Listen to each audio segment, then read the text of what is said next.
Hi everyone, this is Srinivas. So ఈరోజు క్లాస్లో మనం క్లాక్స్ అనే టాపిక్ చూద్దాం. సో ఈ క్లాక్స్ అనే టాపిక్ క్యాంపస్ ప్లేస్మెంట్స్లో తీసుకున్న లేకపోతే కాంపిటేటివ్ ఎగ్జామ్స్లో తీసుకున్న చాలా important topic and very easy topic. ఇప్పుడు ఇందులో కొన్ని పాయింట్స్ ఉంటాయండి, ఆ పాయింట్స్ మీకు తెలిసినప్పుడు. సో అలాగే దీంట్లో డిఫరెంట్ టైప్స్ ఆఫ్ క్వశ్చన్స్ ఉంటాయి. సో ఆ క్వశ్చన్స్ ఆన్సర్ చేసే ముందు ఫస్ట్ అసలు ఏ టైప్ ఆఫ్ క్వశ్చన్స్ ఉంటాయో చూద్దాం. సపోజ్ ఇదే క్లాక్ అనుకోండి. సో క్లాక్ తీసుకుంటే 360 డిగ్రీస్ యాంగిల్లో ఉంటుంది కదండి, క్లాక్ సర్కిల్లో ఉంటుంది కాబట్టి ఆ టోటల్ 360 డిగ్రీస్ అండి. సో ఈ 360 డిగ్రీస్లో మనకి అవర్స్ హ్యాండ్, మినిట్స్ హ్యాండ్ అని 2 హ్యాండ్స్ ఉంటాయండి. అలాగే సెకండ్స్ హ్యాండ్స్ కూడా ఉంటుంది. సెకండ్స్ హ్యాండ్ బేస్ చేసి కన్నా hours hand, minutes hand base చేసిన క్వశ్చన్స్ ఎక్కువగా ఉంటాయి. సో ఈ hours hand, minutes hand because of this rotation only we can vary the time అనమాట. అంటే ఈ రొటేషన్ని బేస్ చేసుకుని మన టైం వేరీ అవుతుందని చెప్పగలం కదండి. చూడండి, అవర్స్ హ్యాండ్ కొన్ని రొటేషన్ వస్తుంది, అలాగే దాంతోపాటు మినిట్స్ హ్యాండ్ కూడా రొటేషన్ అవుతుంది. ఈ రొటేషన్ బట్టే కదా టైం అన్నది వేరీ అవుతూ ఉంటుంది. సో ఈ రొటేషన్ మీద క్వశ్చన్స్ అడుగుతాడు మనల్ని. ఎలా అడుగుతాడు చూడండి. సపోజ్ మనకి ఇప్పుడు టైము 12:20 ఉంది కదా. సో ఈ 12:20 టైం అయినప్పుడు అవర్స్ హ్యాండ్కి, మినిట్స్ హ్యాండ్కి మధ్యలో ఉన్న యాంగిల్ ఎంత అని అడుగుతాడు. సో 3:30 టైం అయింది కదా. 3:30 టైం అయినప్పుడు అవర్స్ హ్యాండ్కి, మినిట్స్ హ్యాండ్కి మధ్యలో ఉన్న యాంగిల్ ఎంత అని అడుగుతాడు. అలాగే అవర్స్ హ్యాండ్, మినిట్స్ హ్యాండ్ 1 అవర్లో ఎన్నిసార్లు ఇలా కోయిన్సైడ్ అవుతుందని అడుగుతాడు. కోయిన్సైడ్ అంటే ఒకదాని మీద ఒకటి ఎన్నిసార్లు కోయిన్సైడ్ అవుతుంది.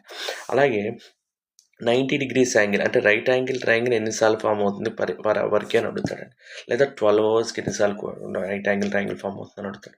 లేదా 24 అవర్స్కి ఎన్నిసార్లు రైట్ యాంగిల్ ట్రయాంగిల్ ఫామ్ అవుతుందని అడుగుతాడు. లేదా స్ట్రైట్ లైన్ ఎన్నిసార్లు ఫామ్ అవుతుందని అడుగుతాడు. ఇలా డిఫరెంట్ క్వశ్చన్స్ అడుగుతారండి. ఫస్ట్ మనం కొన్ని క్వశ్చన్స్ చూద్దాం. ఫస్ట్ డైరెక్ట్ క్వశ్చన్స్ చూద్దామండి. డైరెక్ట్ క్వశ్చన్స్ ఎలా ఆన్సర్ చేయాలో చూద్దాం. సో డైరెక్ట్ క్వశ్చన్స్ ఇదిగోండి, ఈ క్వశ్చన్స్ ఇది డైరెక్ట్ క్వశ్చన్ అనుకోండి. సో ఫస్ట్ క్వశ్చన్ చూడండి. ఫస్ట్ క్వశ్చన్ ఏమి ఇచ్చాడు? How many degrees that the hours hand rotates in 40 minutes. 40 మినిట్స్లో అవర్స్ హ్యాండ్ ఎన్ని డిగ్రీస్ రొటేట్ అవుతుంది అని అడుగుతున్నాడు. అలాగే how many degrees the minutes hand rotates in 15 minutes అని అడుగుతున్నాడు. అంటే 15 మినిట్స్లో మినిట్స్ హ్యాండ్ ఎన్ని డిగ్రీస్ రొటేషన్ అవుతుందని అడుగుతాడు. అంటే రొటేషన్ అంటే జరుగుతుంది కదండి, జరుగుతున్నట్టుగా టైం అనేది వేరే అవుతుంది. సో ఇక్కడ మనకి 40 మినిట్స్ అవర్స్ హ్యాండ్ ఎన్ని డిగ్రీస్ రొటేట్ అవుతుందని అడుగుతున్నాడు. అంటే ఎన్ని డిగ్రీస్ రొటేట్ అవుతుందని ఆన్సర్ చేయాలంటే అసలు ఫస్ట్ అవర్స్ హ్యాండ్ పర్ మినిట్కి ఎన్ని డిగ్రీస్ రొటేట్ అవుతుందో తెలిస్తే 40 మినిట్స్కి ఎన్ని డిగ్రీస్ రొటేట్ అవుతుందో మనం చెప్పగలం. సో చూడండి, ఫస్ట్ ఫర్ ఎవ్రీ మినిట్ చూడండి, ఇక్కడ for every minute minutes hand rotate 6 degrees. ప్రతి నిమిషానికి మినిట్స్ హ్యాండ్ 6 డిగ్రీస్ రొటేట్ అవుతుంది. అలాగే hours hand rotates half degree. ప్రతి మినిట్కి అవర్ హ్యాండ్ ఎన్ని డిగ్రీస్ రొటేట్ అవుతుందండి? హాఫ్ డిగ్రీ రొటేట్ అవుతుంది. సో ఈ 2 పాయింట్స్ తెలిస్తే వాడు ఇచ్చే క్వశ్చన్స్ మనం ఆన్సర్ చేయగలం. ఏంటో 2 పాయింట్స్?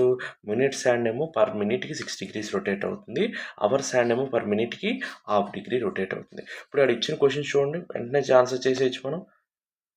ఇప్పుడు చూడండి, per hours hand rotates in 40 minutes. Per మినిట్కి ఎన్ని డిగ్రీస్ రొటేట్ అవుతుందండి? హాఫ్ డిగ్రీ రొటేట్ అవుతుంది అవర్స్ హ్యాండ్. 40 మినిట్స్ అంటే ఇంటూ 40 మినిట్స్కి ఎన్ని డిగ్రీస్ రొటేట్ అవుతుందంటే హాఫ్ ఇంటూ 40 ఎంత అండి? 20 డిగ్రీస్ రొటేట్ అవుతుంది. సో మీరు దీనికి ఆన్సర్ ఏంటి? 20 డిగ్రీస్. ఎప్పుడు మీకు ఈ ఆన్సర్ ఎప్పుడు చేయగలను? పర్ మినిట్కి అవర్స్ హ్యాండ్ ఎన్ని డిగ్రీస్ రొటేట్ అవుతుందో తెలిస్తే వాడు ఇచ్చిన మినిట్స్కి ఆన్సర్ మనం చేయగలం. అలాగే మినిట్స్ హ్యాండ్ పర్ డిగ్రీకి ఎన్ని డిగ్రీస్ రొటేట్ అవుతుందండి? 6 డిగ్రీస్ రొటేట్ అవుతుంది. సో వాడు ఇచ్చిన మినిట్స్ ఎన్ని? 15 మినిట్స్. అంటే 15 మినిట్స్కి మినిట్స్ హ్యాండ్ ఎన్ని డిగ్రీస్ రొటేట్ అవుతుందంటే 15 ఇంటూ 6 90 డిగ్రీస్ రొటేట్ అవుతుంది. 90 డిగ్రీస్ రొటేట్ అవుతుంది. సో ఇలా ఎన్ని క్వశ్చన్స్ అయినా ఆన్సర్ చేయొచ్చు. చూడండి, ఇక్కడ సపోజ్ అవర్స్ హ్యాండ్ అన్నది 20 మినిట్స్లో ఎన్ని డిగ్రీస్ రొటేట్ అవుతుందని అడుగుతాడు. 20 మినిట్స్ ఎన్ని డిగ్రీస్ రొటేట్ పర్ మినిట్కి హాఫ్ డిగ్రీ రొటేట్ అవుతుంది కాబట్టి 20 మినిట్స్కి ఎన్ని డిగ్రీస్ రొటేట్ అవుతుంది? 20 ఇంటూ హాఫ్ 10 డిగ్రీస్ రొటేట్ అవుతుంది. అలాగే మినిట్స్ హ్యాండ్ అనేది 30 మినిట్స్లో ఎన్ని డిగ్రీస్ రొటేట్ అవుతుందని అడుగుతాడు. 30 మినిట్స్ ఎన్ని డిగ్రీస్ పర్ మినిట్కి మినిట్స్ హ్యాండ్ అనేది 6 డిగ్రీస్ రొటేట్ అవుతుంది కాబట్టి 30 ఇంటూ 6 ఎంత అండి? 180 డిగ్రీస్ రొటేట్ అవుతుంది. సో ఇలాగా ఎన్ని మినిట్స్ ఇచ్చినా అవర్స్ హ్యాండ్ ఇచ్చాడా, మినిట్స్ హ్యాండ్ ఇచ్చాడా చూసుకుని అవర్స్ హ్యాండ్ అయితే హాఫ్ డిగ్రీ రొటేట్ అవుతుందని, మినిట్స్ హ్యాండ్ అయితే 6 డిగ్రీస్ రొటేట్ అవుతుందని ఆన్సర్ చేస్తాం. అలాగే ఇంకో టైప్ ఆఫ్ క్వశ్చన్స్ ఉంటాయి. ఈ టైప్ ఆఫ్ క్వశ్చన్స్ చూడండి. How many times in a day that the hours hand and the minutes hand shows a straight line or 180 degrees. Shows a straight line or 180 degrees. So ఇది కూడా direct question అండి. ఇది కూడా direct చూడగానే answer పెట్టవచ్చు. ఇందాకడ క్వశ్చన్స్లో అయితే ఈ క్వశ్చన్స్లో అయితే కొద్దిగా ఇంటూ 40 ఇంటూ డిగ్రీస్తో మల్టిప్లికేషన్ అనేది జరిగింది. కానీ ఇందులో ఎటువంటి మల్టిప్లికేషన్ చేయకుండా చూడగానే ఆన్సర్ పెట్టవచ్చు. ఆ క్వశ్చన్ చూడగానే ఆన్సర్ పెట్టవచ్చు. సో ఈ క్వశ్చన్ చూడగానే ఆన్సర్ పెట్టాలంటే అసలు ఫస్ట్ ఆ క్వశ్చన్ ఏమడిగాడో తెలియాలి మనకి. క్వశ్చన్ ఏమని అడిగాడండి, hours and minutes and straight line ఎప్పుడు ఫామ్ అవుతుంది అని అడుగుతున్నాడు. ఎప్పుడు ఇన్ ఏ డేలో, ఒక డేలో ఎన్నిసార్లు ఫామ్ అవుతుంది స్ట్రైట్ లైన్ అడుగుతుంది. స్ట్రైట్ లైన్ అంటే ఏంటి చూడండి, స్ట్రైట్ లైన్ అంటే చూడండి ఇలా ఫామ్ అవ్వాలి మీకు. అంటే అవర్స్ అండ్ మినిట్స్ అండ్ అలా స్ట్రైట్గా ఎటువంటి వేరియేషన్ లేకుండా ఇలా స్ట్రైట్గా ఉండాలి. చూసారా అలా స్ట్రైట్గా ఉంది, చూసారా స్ట్రైట్గా ఉందా. సో ఇలా స్ట్రైట్గా ఎన్నిసార్లు ఫామ్ అవుతుంది చూడండి. దీన్ని మనం యాంగిల్లో చెప్పాలంటే ఎలా చెప్తాం, 180 degrees అనే చెప్పేది, 180 degrees అనే చెప్తాం. సో ఇలాగ స్ట్రైట్గా వన్ డే వచ్చేసరికి ఎన్ని అవర్స్ ఉంటాయి మనకి, 24 hours ఉంటాయి. సో ఈ 24 hours ఎన్నిసార్లు అలా స్ట్రైట్ లైన్ ఫామ్ అవుతుందని అడుగుతాడు. ఓకేనా, అంటే అవర్స్ అండ్ మినిట్స్ అండ్ ఇలా స్ట్రైట్ లైన్ ఫామ్ అవ్వాలి. మిమ్మల్ని క్వశ్చన్లో ఐదర్ స్ట్రైట్ లైన్ ఎన్నిసార్లు ఫామ్ అవుతుందని అడుగుతాడు, లేదా 180 degrees ఎన్నిసార్లు ఫామ్ అవుతుందని అడుగుతాడు, లేదా ఇలాగ అవర్స్ అండ్ మినిట్స్ అండ్ ఇలా కోయిన్సైడ్ అవుతుందని అడుగుతాడు, లేదా 0 degrees ఎన్నిసార్లు ఫామ్ అవుతుందని అడుగుతాడు. సో ఇలా కోయిన్సైడ్ అయిందన్నా 0 degrees అన్నా ఒకటేనండి. లేదా రైట్ యాంగిల్ ట్రయాంగిల్ లేదా 90 degrees ఎన్నిసార్లు ఫామ్ అవుతుందని అడుగుతాడు, లేకపోతే ఎన్నిసార్లు పర్పెండిక్యులర్గా ఫామ్ అవుతాయని అడుగుతాడు. ఇది అవర్స్ హ్యాండ్ అనుకుంటే, ఇది మినిట్స్ హ్యాండ్, ఇలా 90 degrees యాంగిల్ ఎన్నిసార్లు ఫామ్ అవుతుందని అడుగుతాడు. సో ఈ క్వశ్చన్స్కి మనం ఆన్సర్ చేయాలంటే, ఈ క్వశ్చన్స్ ఎలా అడుగుతాడండి, 1 hourలో ఎన్నిసార్లు ఫామ్ అవుతుందని అడుగుతాడు, 12 hours ఎన్నిసార్లు ఫామ్ అవుతుందని అడుగుతాడు, అది ఎన్ని టైమ్స్ ఫామ్ అవుతుందని అడుగుతాడు, 1 dayలో ఎన్ని టైమ్స్ ఫామ్ అవుతుందని అడుగుతాడు. సో ఈ క్వశ్చన్స్ ఆన్సర్ చేయాలంటే చిన్న టేబుల్ గురించి మనకు తెలియాలండి. ఇదేనండి ఆ టేబుల్. చూడండి, minutes hand and hours hand shows 0 degrees coincide అని అనవచ్చు, 0 degrees అని అనవచ్చు, 90 degrees అని అనవచ్చు, పర్పెండిక్యులర్ అని అనవచ్చు, 180 degrees అని అనవచ్చు, స్ట్రైట్ లైన్ అని అనవచ్చు. సో 1 hourలో 0 degrees ఎన్నిసార్లు ఫామ్ అవుతుందండి, 1 time. 90 degrees ఎన్నిసార్లు ఫామ్ అవుతుంది, 2 times. 180 degrees ఎన్నిసార్లు ఫామ్ అవుతుంది, 1 time. అంటే 1 hourలో 0 degrees యాంగిల్ ఒక్కసారి ఫామ్ అవుతుందండి, 90 degrees యాంగిల్ 2 times ఫామ్ అవుతుంది, 1 degrees యాంగిల్ 1 time ఫామ్ అవుతుంది. కానీ 12 hours 1 hourలో 1 time ఫామ్ అవుతుంది, 12 hours 12 times ఫామ్ అవ్వాలిగా. కానీ ఇక్కడ ఎన్నిసార్లు ఫామ్ అయింది, 11 times ఫామ్ అవుతుంది. ఒకసారి ఎక్కడో మిస్ అవుతుందండి, అది ఎక్కడో అనేది తర్వాత క్వశ్చన్స్ చేసినప్పుడు చూద్దాం మనం. అలాగే 12 hours 90 degrees పర్పెండిక్యులర్ యాంగిల్ 1 hourలో 2 times ఫామ్ అయితే 12 hours 24 times ఫామ్ అవ్వాలిగా, కానీ 22 times ఫామ్ అవుతుంది. అలాగే స్ట్రైట్ లైన్ కూడా 11 times ఫామ్ అవుతుంది. అలాగే 24 hours కానీ 1 day అంటే 24 hours కానీ 24 hours 0 degrees యాంగిల్ ఎన్నిసార్లు ఫామ్ అవుతుందంటే దీనికి డబల్ అండి, దీనికి డబల్ 22 times. అలాగే 90 degrees యాంగిల్ దీనికి డబల్ 44 times.